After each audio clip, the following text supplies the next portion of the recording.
Holy shit. What what an absolute incredible match. Um yeah, I think a lot of us just need to take 5 seconds and just breathe. That was uh, that might have been easily one of the top, I'd say top 5 matches I've seen of all time, any level. Champions League, Premier League, World Cup, the drama of it, that the ups and downs, the ebbs and flows, the things that really, took off in the match, just incredible. I could not believe everything that I saw. I think I think there's a lot to get into. The match definitely is a tale of two halves, and a lot of things, a lot of storylines played out over those 90 minutes. There's a lot of issues with the officials, and we'll touch on that here in just a minute. There's also, you know, just incredible plays and incredible efforts. Both teams deserve to go up. I mean, there's no way, there's really no rhyme or reason about that. Both teams deserve to go and get promoted. And it's really a travesty in this league that um, um, that only one automatically gets promoted because they're so far ahead of everybody. I mean, they could have lost every match, probably from 2 matches ago, 3 matches ago. They could have lost every match, both teams, and still both finish 1-2. So incredible match. It was really, really strange, right? I've chewed my lip, by the way. So if you see anything, I've been chewing on my lip, just nervous. Uh, it's truly incredible when the penalty was awarded there in stoppage time. I just had this weird feeling. I thought Ben Foster was going to save it. I just had that. I just had that inkling that Foster was going to save the match, and he did. And look, this was such an incredible match. If you watched or listened to the preview show, I said a couple of things. I said, number one, Wrexham need to keep their shape. They did that for the most part. I said that Wrexham needed, or Paul Mullen needed to be the best player on the pitch. Paul Mullen was the best player on the pitch. I don't even think it was really close. I think he was the best player. Well, it was close, only not to be outdone by Ben Foster. And I said that we'd have to start fast, and I did. And to Wrexham's credit, I think Wrexham actually played the match very well. I thought they started on the front foot. I thought they were very. I thought that they were pretty much bossing the game. That the officials were dreadful. We'll talk about the officials later after we do our player ratings, but just an absolutely phenomenal match. So let's just dive in real quick to player ratings. If you want to jump in the live chat, feel free to jump in the live chat. If you're watching live, if you're listening after this is done, feel free to comment. But let's jump in and do player ratings. So obviously we won 3-2. Goals by Mullen, Mendy, and Lee. Goals for Notts County by Bostock and Cameron. The one with Cameron really pissed me off, but that one we can talk about that a little bit. Sure asked, hey Paul, how's the ceiling? Yeah, I dented the ceiling when Mullen scored. For some reason, I've watched I don't know how many games in here. The top of my hat, I jumped up and dented the ceiling. I posted on Twitter. So if you want to see the ceiling that's dented, you can jump over to @UpTheTown on Twitter, or Up the Town Show, and you can see my nice little round hole that I put in the ceiling. So Wrexham went 3-2. Let's jump into the player ratings. First off, Ben Foster a 10, hands down. He made some saves that were absolutely incredible, that were dangerous throughout the match, that I think maybe went unnoticed. He didn't have a ton to do, but everything he did was amazing. He made the saves. Yeah, we could say he had a nervy moment there where Langstaff basically almost got a easy header when he went to clear. But look, when you stop a penalty in stoppage time with what, a minute left in a match like that, I'm overlooking that one slip up. For me, Foster a 10. Feel free to put your comments in if you're watching, if you agree what you would give him. But for me, I'm giving Ben Foster a 10. Thought he was incredible. Thought he bossed the back. He was the general in the back there, and really just was really just a calming influence.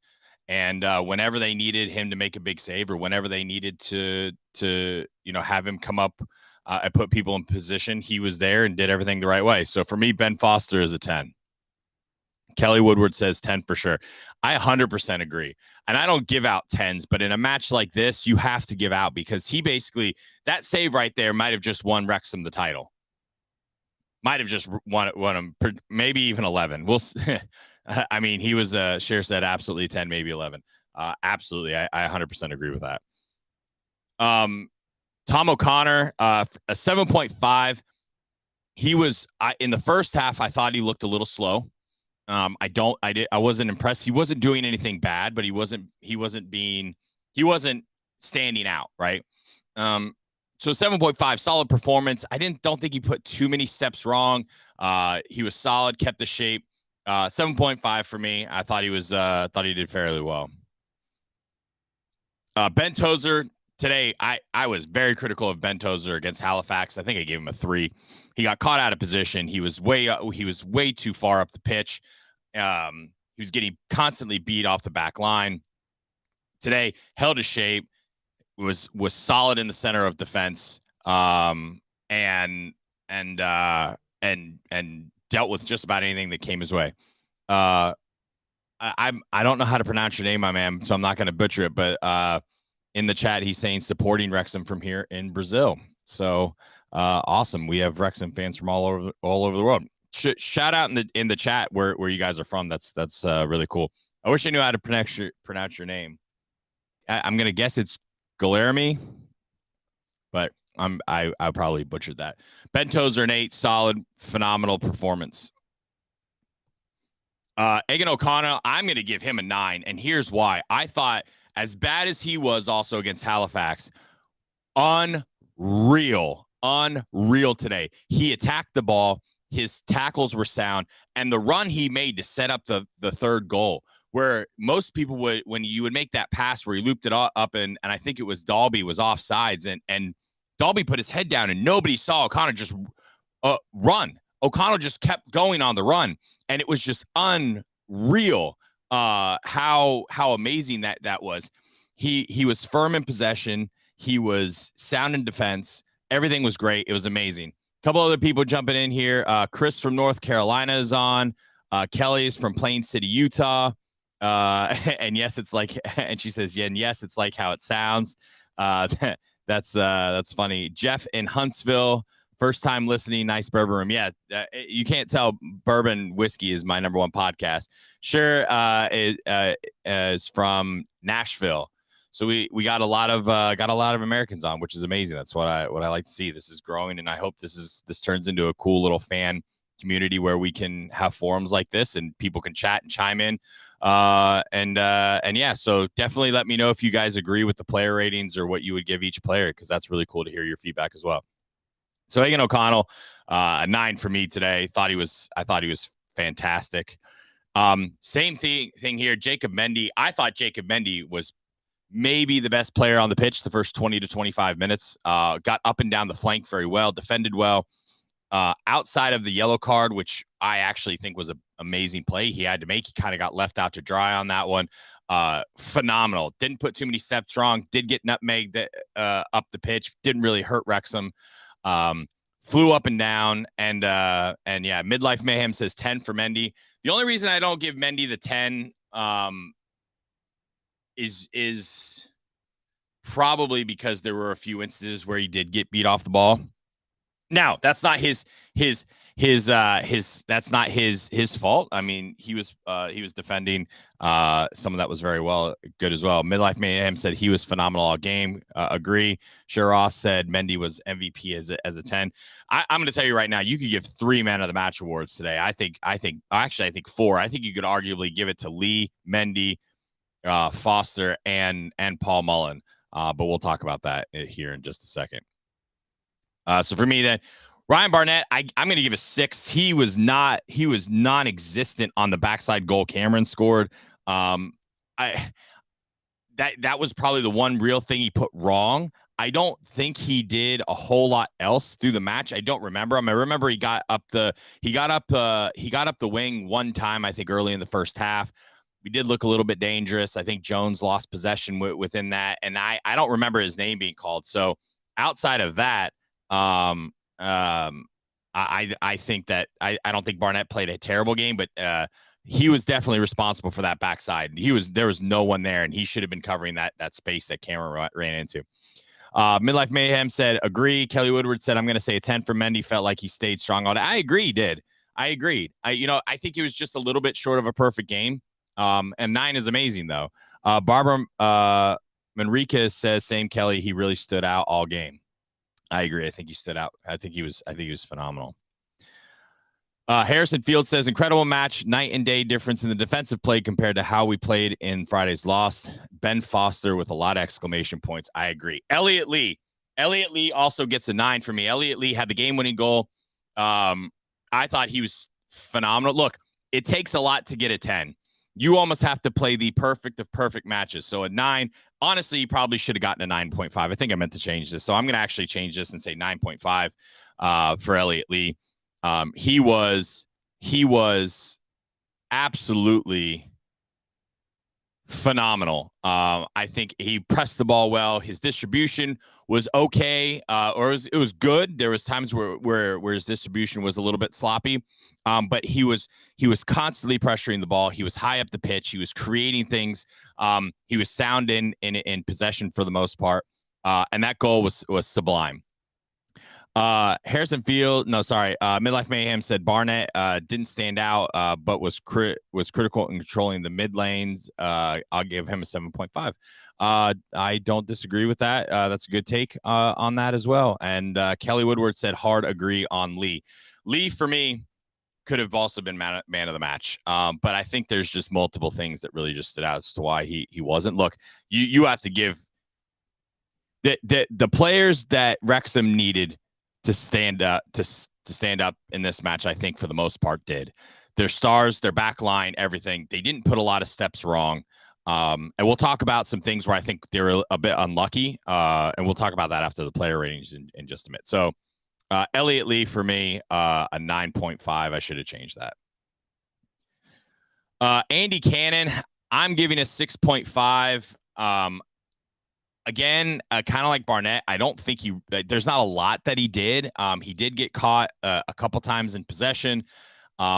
He was, I remember one time Paul Mullen looked at him and said, calm down, because he was basically just booting everything up the pitch when he would get it, trying to put people in behind. So for me, I think that a 6.5 is fair. I don't, obviously he was subbed off for Luke Young, and I think Luke Young came in. Cher Ross says, was he even there? I agree. Midlife Mayhem said, I felt like Cannon did less. I think you probably meant Cannon did less than Barnett. There's an argument to be made there. I think that's a fair assessment. I think that's a fair shout out. I definitely, Cannon did less than Mendy. Cannon did way less than Mendy. That's 100% sure. Mendy was on a different planet. But I definitely think, an okay performance. It didn't really hurt Wrexham. There wasn't a whole lot that he did wrong. There wasn't a lot that he did right, but a lot he didn't do wrong. So 6.5 for me. Miles better again than Halifax. I thought he was dreadful against Halifax. So 6.5 for Andy Cannon. James Jones, 7. 7 is solid. I think he was very solid in the midfield. I think he did very well in defense. He dropped deeper than probably I've seen him in the last few matches. He covered the lanes well. He tackled well. He had a couple fouls. I know the foul that led to the free kick, Airfinger's quote, was on him. Now, look, that was not a free kick at the end of the half. I think he got a little shortchanged in that. The other aspect of it, though, is you can't come across the player like that and grab his arm. You're giving the referee a reason to call a foul. Now, that was a shit call. I'm not going to say that was good, and the officiating today was dreadful, pretty much across the board. Outside of the penalty was the right decision. it was unlucky, but it was the right one, right? I don't think that it was a bad play. I think it was just wrong place, wrong time. But for me, James Jones 7, solid play, solid in defense, solid in the midfield. And I think this was definitely a much better match. Again, a lot of players stepped up from the Halifax match with all the pressure on the line here, and played well. Ollie Palmer, I'm giving a 6. Look, I feel like he's had a very significant dip in form over the last couple weeks, if not month or two. He looked slow. He didn't look as free flowing. I don't know if he's got a knock, if it's just tired legs from 40 something games. He is a little bit older. Look, he's a solid player. You want him on the team, but he just looked a little slow today. Now, he didn't do anything really wrong. He didn't have really any bad passes. He didn't have he didn't give the ball away. He didn't have any real fouls. I think there was some unlucky pieces. I think maybe that got in his head. There was a couple times where he was judged offsides. Definitely wasn't offsides. Maybe that got into his head a little bit, but I remember I think it was in the second half. He was the play right before Dalby came on. He was played in, and he had probably 2 steps, and the defender just came right from behind him and took the ball away, very easily as well. So yeah. Kelly and Cher both agree on the ratings for Palmer. Harrison Field says Huntsville, Alabama, Paul. Now if Wrexham and Notts County went out, we can clinch at the Bournemouth match that we're all going to. Yes, I agree. Exciting to be going to that. Look, there was this really weird moment after they lost Halifax and we went all over there. I was sitting there. I was like, oh, if they beat Notts County now, Bournemouth is the clinching for the title as long as they went out. And then that was kind of made that loss sting a little bit less. But listen, got to take care of business with 4 matches left. Paul Mullen, 10 for the number 10. Not even close, hands down. In the pre-match show, a couple things, like I said at the beginning, we have to keep our shape. We had to start fast. We had to keep Langstaff under control, and Paul Mullen needed the best player on the pitch. Paul Mullen was the best player on the pitch, and it wasn't close. He was fierce. He was formidable. He was taking the ball away. He was playing balls in. He had 2 assists on top of the goal. He probably could have had 3 or 4 assists. Dalby misses a sitter there towards the end. He runs in. I think Dalby didn't make the run up to create the space for a shot, so Mullen got it kicked out for a corner. And just unreal. Just an unreal performance. The superstar was a superstar today.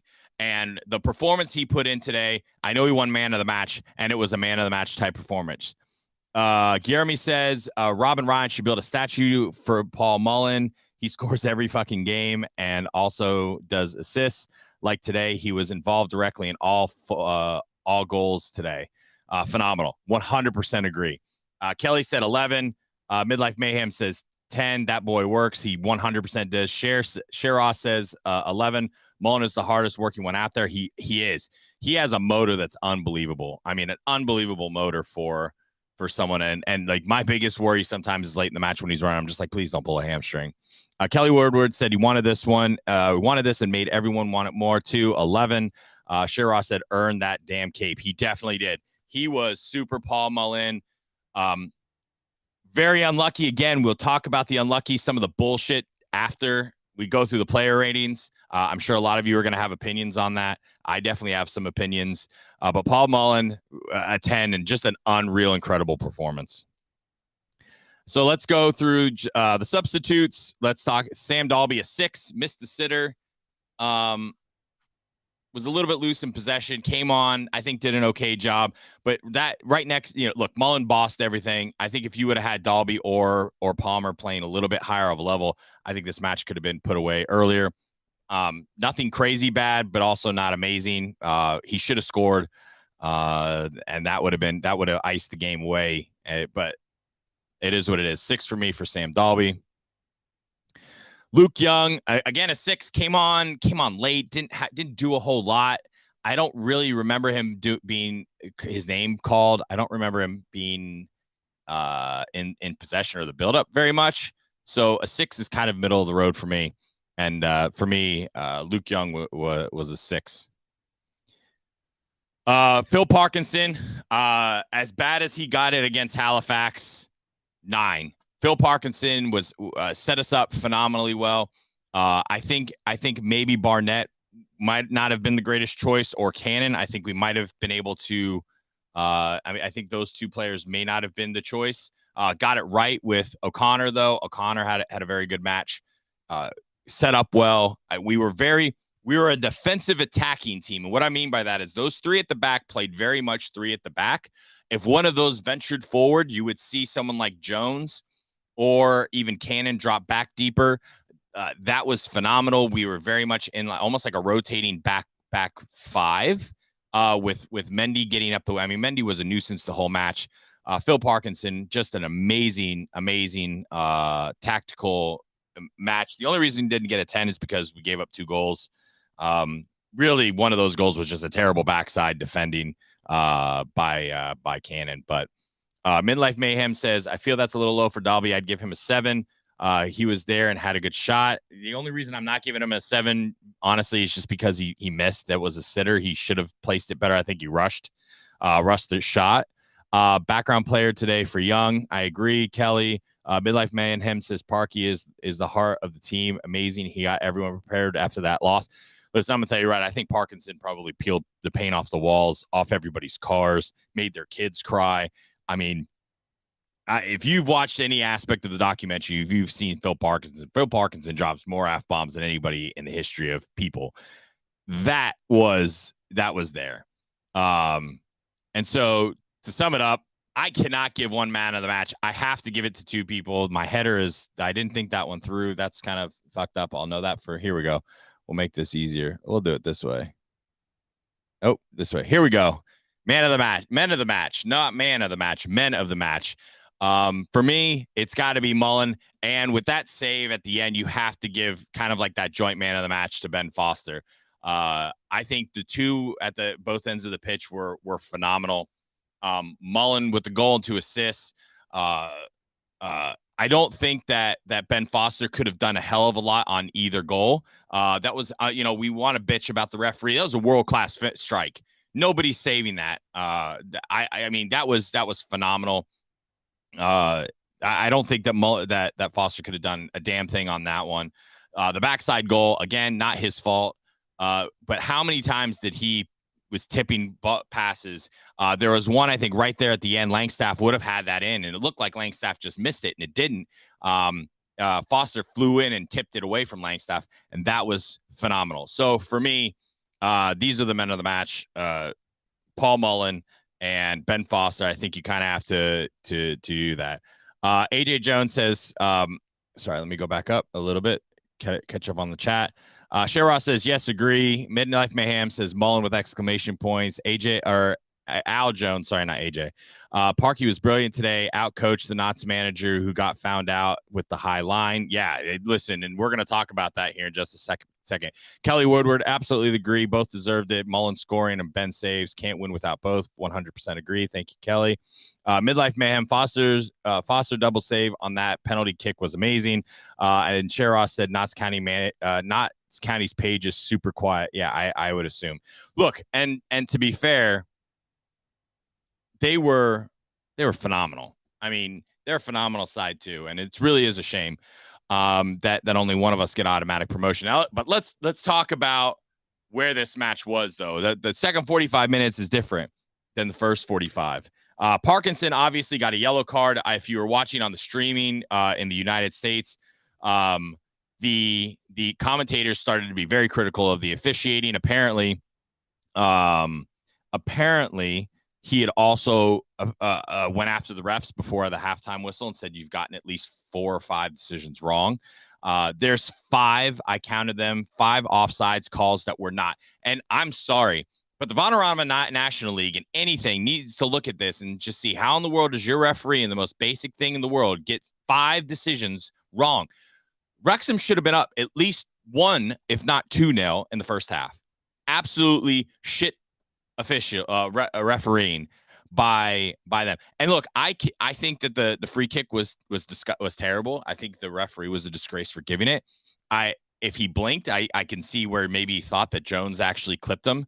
But you have to be better in a match of that magnitude when you not only have you have a nationally televised match, you have the eyes of the world that are watching you. You know, ESPN's writing articles about it. You're such a high aspect there. You have to be able to have people in that can make a call that's easy.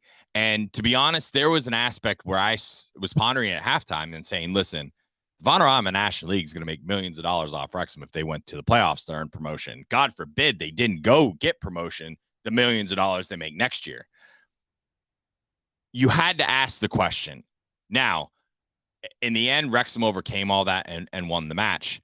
But you cannot get 5 calls wrong. And Notts County, the manager for Notts County would have looked like an absolute buffoon today if we had someone that could actually call an offsides correctly.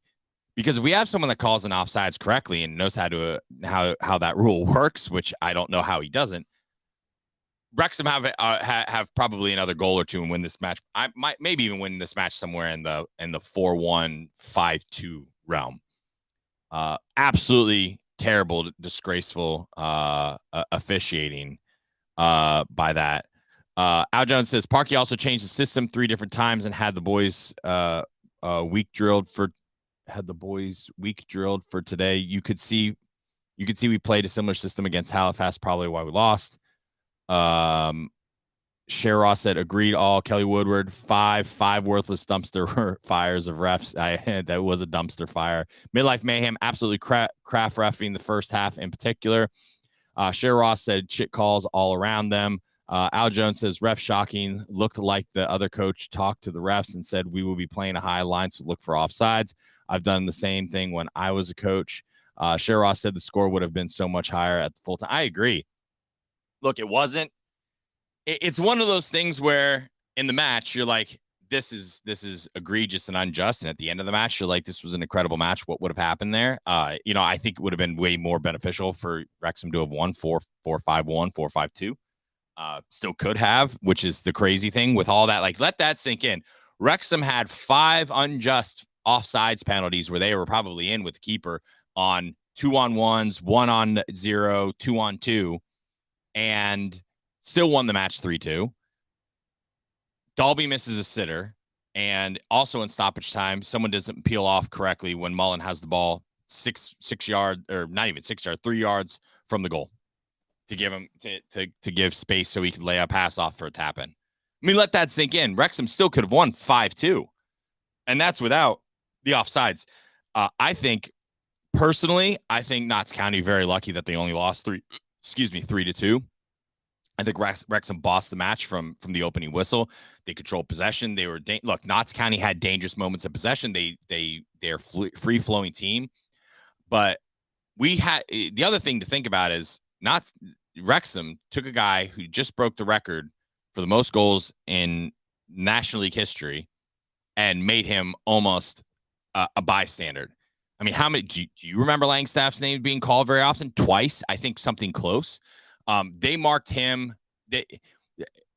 Parkinson did an amazing job of basically saying, if we lose this match, it's not Langstaff who's going to beat us. And we went with that game plan, and exactly what happened. And it was unreal. Cher says the score would have. Oh, Cher, I already said that. Sorry, Kelly Woodward would have gone. Would have been nice to get the G. Yes. Al Jones says best game I've watched Wrexham play. I've been going to games since 1978. Except the defending on Notts County second. Yeah, I agree.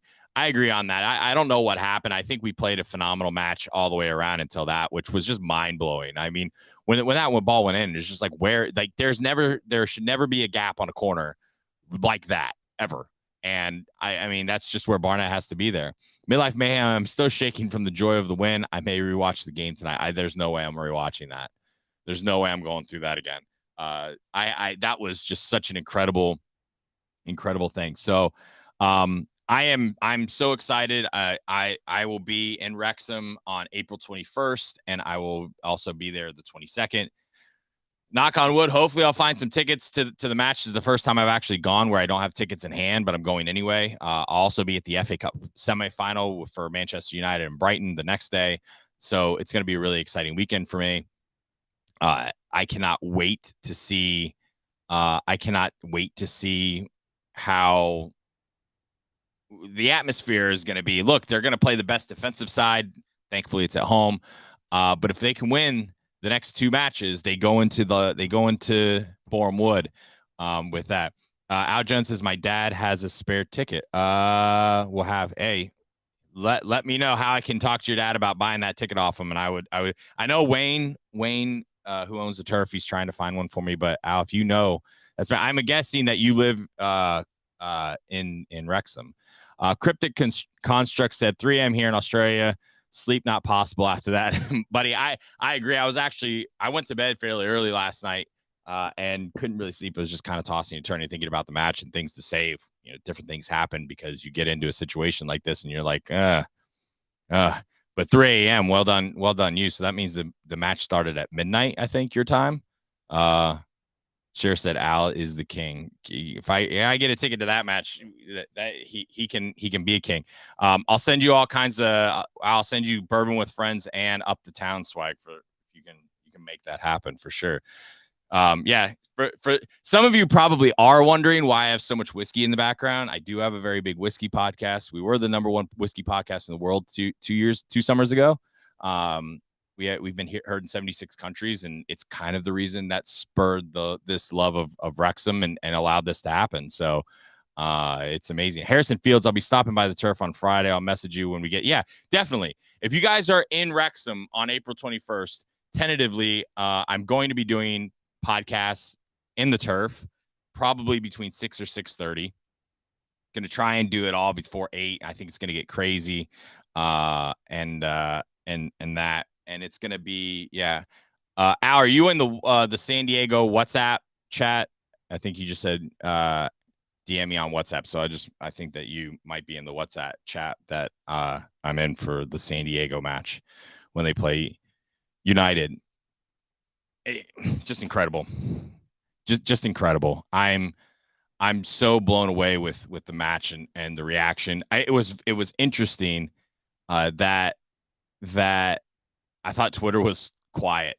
It was a lot quieter than it usually is during a match. I think that was just because a lot of people were so locked in. Cryptic Construct says, I've got Chivas Regal here. Got to work.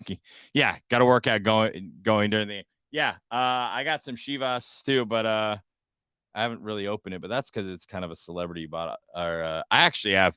I've done this. I have 2 podcasts tonight for the whiskey aspect. I'm a big hockey fan. The Florida Panthers are playing a big game. I'm a big Florida Panthers fan. I'm originally from Florida. So this is a day. It's just a full day. And in between I'm working. So, it's phenomenal. I'm working and everything. And now I have to do something. Everyone, thanks so much for listening. This is amazing. We're going to do this again Saturday. We're going to do this kind of throughout. I don't know if the 22nd, I'll try and find a time to probably set up shop and do something after the match. Maybe I can do it on my phone. I might only be able to do it on YouTube. Maybe go live after that, do like a little post-match reaction from outside the ground. Either way, I'll figure out a way to set that up. But if you are on YouTube or whatever, it really means a lot that you guys are on here and engage in the chat. If you can like the channel just so guys can see the content. My goal is to make this, and I know we've had 15, 16, 17 people on. And look, you got to start somewhere. And I know we're not going to get to 10,000 people in day one. But my ultimate goal is to turn something like this into a very engaging fan channel. As this grows, have you guys in the chats giving feedback, talking about, as it's easier to get news on Wrexham as they go up leagues, transfer news, coaching news, what's going on, within the club, within the community, getting people like you on, and really just building this into a community. As Wrexham grows, I hope we grow, and I hope you guys grow with us. So thanks everyone for listening. This was a great show, and up the town. Have a